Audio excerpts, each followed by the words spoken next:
Internet पर इस time एक कीवर्ड ट्रेंडिंग में है, कोल्ड प्ले और कोल्ड प्ले का टिकट। यूथ के बीच इन दोनों कोल्ड प्ले ने बवाल काटा हुआ है। कोल्ड प्ले बैंड के जुनून में इंटरनेट और दिमाग पूरी तरह से हिला हुआ है। कुछ घंटों के शो के लिए टिकटों की मारामारी है। टिकटों की ब्लैक मार्केटिंग के हाल ही में ऐसे कुछ कीमतों के मामले सामने आए हैं जिसको आप भी सुनकर चक्कर में खा जाएंगे।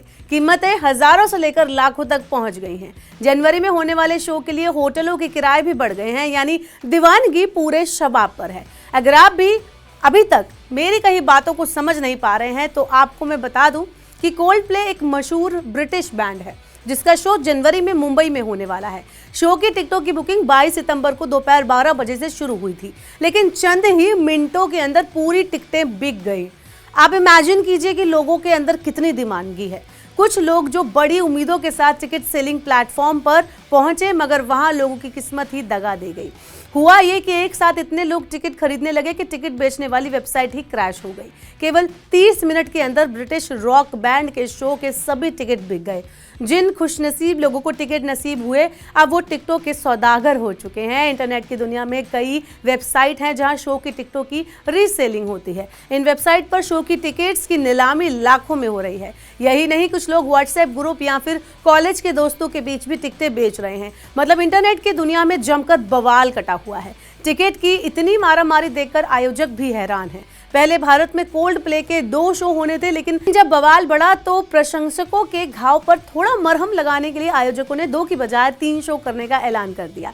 लेकिन इससे ना तो हालात बदले और ना ही टिकट के प्राइस। बैंड के टिकट की कीमतें तय करने का आदेश दिया गया ताकि लोगों को टिकट खरीदने का उचित मौका मिल सके, लेकिन भारत में ये सब काम नहीं करता। कई मीडिया रिपोर्ट्स के मुताबिक शुरुआत में टिकटों की कीमत 2000 से 35,000 के बीच रखी थी, लेकिन इसके तुरंत बाद वाया गोगो जैसे रीसेल प्लेटफॉर्म ने उन्हें 10 लाख रुपए तक पहुंचा दिया।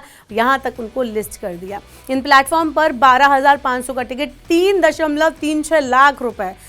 आप यकीन नहीं करेंगे कि इतना महंगा, इससे भी ज्यादा बल्कि बेचा जा रहा है। जबकि स्टैंडिंग टिकट जिसकी कीमत 6,450 रुपए थी, उसे 50,000 रुपए तक में बेचा जा रहा है। कई ऑनलाइन ग्रुप और व्हाट्सएप ग्रुप पर ये टिकट 60 से 70,000 रुपए में बिक रहा है। इन कॉन्सर्ट का असर यह है कि स्टेडियम के नजदीक के होटल के दाम भी आसमान छू रहे हैं।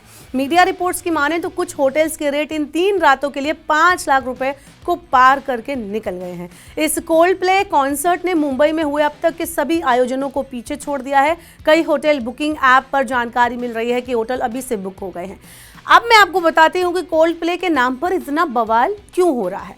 तो ये ब्रिटिश बैंड के बारे में अगर हम पहले जाने तो साल 1996 में स्थापित इस बैंड की शुरुआत क्रिस मार्टिन और जॉनी बकलैंड ने की थी। फिलहाल बैंड में 4 मेंबर है, जिसमें lead vocalist Chris Martin, guitarist Jonny Buckland, bassist Guy Berryman और ड्रमर विल चैंपियन है। फिल हॉर्बी इस ग्रुप के मैनेजर है। साल 2022 से music of the spheres world tour कर रहा है, जिसकी लिस्ट में मुंबई भी शामिल है। यहाँ 18, 19 और 21 जनवरी को कोल्ड प्ले बैंड का ये शो डिवाई पाटिल स्टेडियम में होगा। कोल्ड प्ले ने साल 2016 में इंडिया में परफॉर्म भी किया था। आपको क्या लगता है, आपका क्या कहना है, आपको ये बैंड कितना पसंद है, आप हमें कमेंट बॉक्स में बता सकते हैं। और ऐसे और वीडियोस को देखने के लिए मनी 9 के यूट्यूब चैनल को सब्सक्राइब करना ना भूलें।